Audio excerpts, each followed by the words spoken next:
नमस्कार दोस्तों, स्वागत है आपका हमारे YouTube चैनल में। और आज हम आपके लिए लेकर आए हैं शुक्रवार यानी संतोषी माँ की व्रत कथा। तो चलिए शुरू करते हैं। एक नगर में एक बूढ़ी औरत रहती थी। उसके 7 पुत्र थे। सातों में से 6 कमाने वाले और एक निकम्मा था। बूढ़ी माँ 6 पुत्रों के लिए खाना बनाती और उन्हें खिलाती, और उनका जो भी जूठा बचता वह 7वें पुत्र को खिलाती। वह बहुत भोला भाला था और एक दिन अपनी पत्नी से बोलने लगा कि मेरी माता मुझसे कितना प्रेम करती है। तो उसकी पत्नी ने कहा, क्यों नहीं, सभी भाइयों का बचा हुआ जूठा खाना आपको खिलाती है। तो उसने कहा कि ऐसा नहीं हो सकता, जब तक ये सब मैं अपनी आंखों से नहीं देख लेता तब तक मुझे इस पर विश्वास नहीं होगा। ये सब जानने के लिए वह त्योहार के दिन सरदर्द का बहाना कर मुंह पर कपड़ा रखकर रसोई घर में लेट गया और उसमें से सब कुछ देखने लगा। उस दिन घर में 7 प्रकार के पकवान बने थे और लड्डू बने थे। माँ ने 6 भाइयों को भोजन करने के लिए बुलाया, उनके लिए सुंदर आसन लगाए, उन्हें 7 प्रकार का भोजन परोसा और लड्डू परोसे। जब 6 भाई खाना खाकर उठे तब माँ ने उनकी जूठन को इकट्ठा किया और लड्डुओं के सभी टुकड़ों को इकट्ठा कर एक लड्डू बना दिया। तभी उसने अपने 7वें बेटे से कहा, बेटा उठो और खाना खा लो, तुम्हारे 6 भाई भोजन करके चले गए हैं।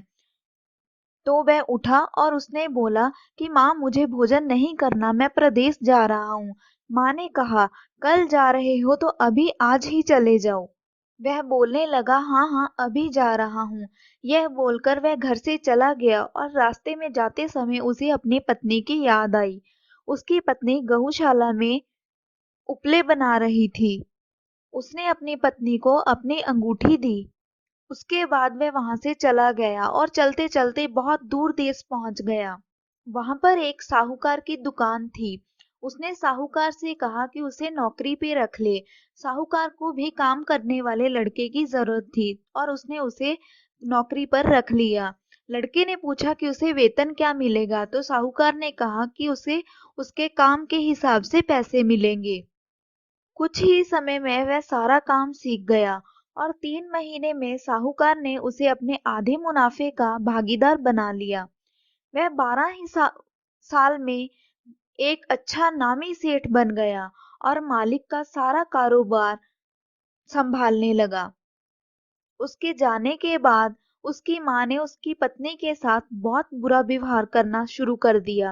वह पूरा दिन उससे घर का काम करवाती और लकड़ियां लेने उसे जंगल भेजती। घर के आटे में से जो बुरा निकलता वह उसे उसकी रोटी बना के देते और नारियल की नारेली में पानी देते। इसी तरह दिन बीतते रहे। एक दिन वह लकड़ियां लेने जंगल में जा रही थी और कुछ स्त्रियां संतोषी माता के व्रत की कथा कर रही थी।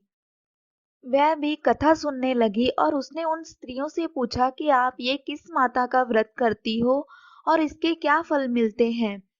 तो सभी स्त्रियों ने उसे संतोषी माता के व्रत के बारे में बताया और बताया कि इससे गरीबी, दरिद्रता का नाश होता है और घर में लक्ष्मी आती है, मन की चिंता दूर होती है, घर में सुख संपत्ति होती है, इससे पुत्र की प्राप्ति होती है और पति का प्रेम मिलता है। उसका भी संतोषी माँ का व्रत करने की इच्छा हुई, तो स्त्रियों ने उसे संतोषी माँ की व्रत की पूरी विधि बताई, साथ ही साथ उद्यापन के बारे में बताया। यह सब सुन वे वहां से चली गई और रास्ते में उसने कुछ लकड़ियां बेच दी और उनसे जो भी पैसे मिले उसे माता को चढ़ाने के लिए प्रसाद खरीद लिया। रास्ते में उसे संतोषी माँ का मंदिर मिला और उसने माँ संतोषी से प्रार्थना की। संतोषी माँ को उस पर दया आई। अगले ही शुक्रवार उसके पति का पत्र आया और तीसरे शुक्रवार उसको उसके पति के भेजे हुए पैसे मिले। तब वह माँ के मंदिर में वापस आई और उसने माँ से पूछा कि मुझे पत्र और पैसे नहीं चाहिए, मुझे मेरा पति चाहिए। तभी माता ने उसे प्रसन्न होकर बोला, हे पुत्री, तुझे तेरा पति जरूर मिलेगा। उसके बाद माता ने उसके पति के सपने में जाकर उसे दर्शन दिए और उसे उसकी पत्नी की याद दिलाई और वह सब कुछ दिखाया जो उसके साथ वहां पर हो रहा था। वह माता से प्रार्थना करने लगा कि पूरा कारोबार छोड़कर मैं घर पर वापस नहीं जा सकता। तो माता ने कहा, कल सुबह उठकर स्नान कर घी का दीपक जलाकर दुकान में बैठ जाना। तुम्हारा सभी माल बिक जाएगा और जिससे तुम्हारे पास धन की कोई कमी नहीं होगी और तुम अपने घर वापस जा सकते हो। अगले दिन सुबह उठकर उसने ऐसा ही किया। देखते ही देखते शाम तक उसका पूरा माल बिक गया और उसका खजाना धन से भर गया। पूरा धन एकत्रित कर वह घर के लिए रवाना हो गया। जब वह घर पहुंचा तब उसने अपनी पत्नी की हालत देखी जो भिखारियों से भी बदतर हो चुकी थी। उसने अपनी माँ से कहा कि अब वह अलग रहेगा। देखते ही देखते उसका घर महल जैसा बन गया।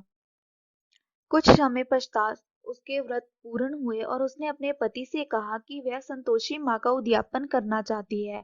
तो उसके पति ने कहा कि खुशी खुशी माँ संतोषी का उद्यापन करो। वह उद्यापन के लिए अपनी जेठानी के लड़कों को बुला लाई। तो जेठानी ने अपने लड़कों को पहले ही बोल दिया कि जब उद्यापन करे तो खाने में तुम लोग कोई खट्टी चीज मांगना। जेठानी के लड़कों ने ऐसा ही किया। खाना खाने के बाद उन्होंने अपनी चाची से खट्टी चीज मांगी, लेकिन उसने कोई भी खट्टी चीज देने से मना कर दिया। तभी उन्होंने दक्षिणा में पैसे मांगे। वह बहुत भोली थी, उसने दक्षिणा में पैसे दे दिए और उन्होंने दिए गए पैसों से इमली लेकर खा ली, जिससे उसका उद्यापन भंग हो गया। इससे माँ बहुत रुष्ट हो गई। देखते ही देखते उसके पति को राजा के सिपाही पकड़ने आ गए। तब वह माँ संतोषी के मंदिर में पहुंची और रो रो कर उसने माता से क्षमा मांगी। तो माता ने कहा, पुत्री तूने मेरा उद्यापन भंग किया है। तब उसने माता से क्षमा मांगी और उसने कहा कि वह आपका कि मैं आपका उद्यापन दोबारा करूंगी।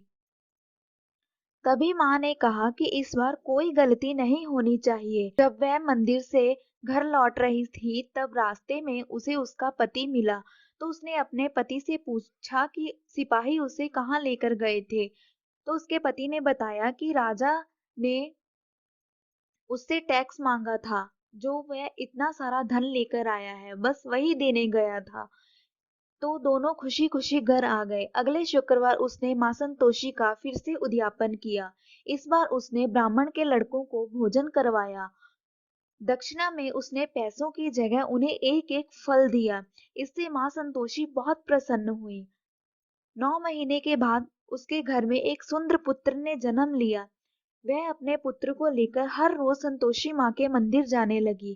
तो एक दिन माँ संतोषी ने सोचा, ये हर रोज मेरे मंदिर आती है, क्यों ना आज मैं इसके घर जाऊं। तब माता ने एक बच्ची का रूप लिया जिसका मुंह गुड़ और चने से लथपथ था और उस पर मक्खियां भिन भिन आ रही थी। जैसे ही उसने घर में पांव रखा तो उसकी सास बोली, कोई चुड़ैल घर में आ गई है। सभी अपने खिड़कियां दरवाजे बंद करने लगी। तब जब उसने देखा तो वह समझ गई कि माँ संतोषी उसके घर खुद आई है। तो वह दौड़कर बाहर आई और उसने कहा कि आज साक्षात माँ संतोषी मेरे घर में आई है। वह बहुत खुश हुई। इस प्रकार उसके सभी घर वाले माता के चरणों में गिर गए और उनसे क्षमा मांगने लगे और उनसे बोलने लगे कि हम मूर्ख हैं, हमने बहुत अपराध किए हैं, हमें क्षमा कर दें। तो माँ संतोषी प्रसन्न हो गई और उन्हें क्षमा कर दिया। सो दोस्तों, जो कोई भी माँ संतोषी की ये कथा करता या सुनता है तो माँ संतोषी उसके सभी मनोरथ पूरे करते हैं। सो दोस्तों, अगर आपको ये वीडियो अच्छी लगे तो इसे लाइक और शेयर करना ना भूलें और साथ ही साथ हमारे चैनल को सब्सक्राइब करना ना भूलें। Thank you.